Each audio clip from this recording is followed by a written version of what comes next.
Breaking news नासमा खे ॾींदा हलूं। सिंध जे गवर्नर कामरान टिसोरी रजिस्ट्रेशन सिंध तरमीमी ऑर्डिनेंस 2024 जी मंज़ूरी ॾेई छॾी आहे।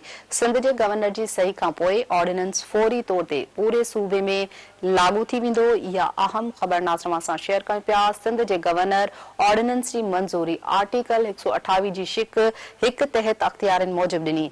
ऑर्डिनेंस तहत अवाम घर वेठे इलेक्ट्रॉनिक तरीक़े सां बोर्ड ऑफ रेवेन्यू खे पंहिंजे जायदाद जी रजिस्ट्रेशन जे लाइ दरख़्वास्त जमा कराए सघंदो। अहम ख़बर आहे, नासमा सां शेयर करे रहिया आहियूं। सिंध जे गवर्नर कामरान टिसोरी रजिस्ट्रेशन सिंध तरमीमी ऑर्डिनेंस 2024 जी मंज़ूरी ॾेई छॾी आहे। इन हवाले सां अव्हांखे ॿुधायूं पिया त सिंध जे गवर्नर जी सही खां पोइ ऑर्डिनेंस फौरी तौर ते पूरे सूबे में लागू थी वेंदो। सिंध जे गवर्नर ऑर्डिनेंस जी मंज़ूरी आर्टिकल 128 जी शिक 1 तहत अख़्तियारनि मूजिब ॾिनी आहे। ऑर्डिनेंस तहत अवाम घर वेठे इलेक्ट्रॉनिक तरीक़े सां बोर्ड ऑफ रेवेन्यू खे पंहिंजी जायदाद जी रजिस्ट्रेशन जे लाइ दरख़्वास्त जमा कराए सघंदो।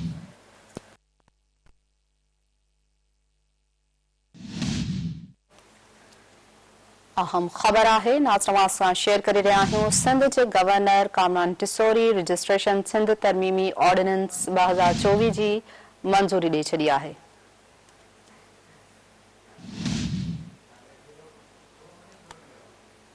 सिंध जे गवर्नर ऑर्डिनेंस जी मंज़ूरी आर्टिकल 128 जी शिक 1 तहत अख़्तियारनि मूजिब ॾिनी आहे। ऑर्डिनेंस तहत अवाम घर वेठे इलेक्ट्रॉनिक तरीक़े सां बोर्ड ऑफ रेवेन्यू खे पंहिंजी जायदाद जी रजिस्ट्रेशन जे लाइ दरख़्वास्त जमा कराए सघंदो।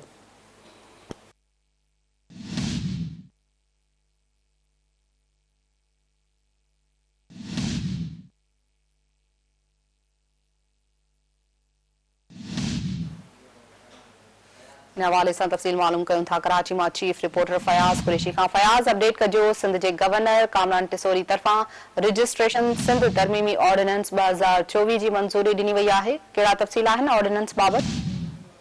बिल्कुल अमीना, सिंध के गवर्नर कामरान खान टिसोरी रजिस्ट्रेशन सिंध तरमीमी जो बिल है उनके उनके हवाले से ऑर्डिनेंस जारी किया है।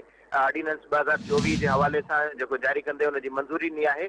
गवर्नर सही करण सां गॾो जो ऑर्डिनेंस है न सिर्फ पूरे सूबे में लागू थी वेंदो फौरी तौर पे, बल्कि यो ऑर्डिनेंस आणण जी ज़रूरत हुकूमत के पई है। उन बुनियादी सबब ॿुधायो वियो आहे त पाकिस्तान जो आइन जे आर्टिकल 28 तहत शक 1 के तहत ये इख्तियार गवर्नर इस्तेमाल कंदे यो ऑर्डिनेंस आंदो है। ये ऑर्डिनेंस के तहत हाणे अवाम के घर वेठे इलेक्ट्रॉनिक तरीके से board of revenue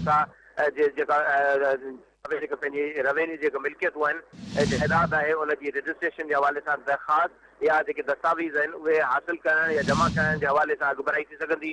in ordinance के तहत जो हक़ मिल्कियत वारो जो दाख़िल जो दस्तावेज़ आहिनि उनके डेटाबेस के ज़रिए न सिर्फ ऑनलाइन के ज़रिए तस्दीक कई वेंदी, बल्कि हाँ दस्तावेज़न की तस्दीक के बाद जो दरख़्वास्त गुज़ार है वह फीस या टैक्स की अदायगी है उनकी आखिरी तारीख़ का ज़रिए जो SMS उनके आगाही ॾिनी वेंदी।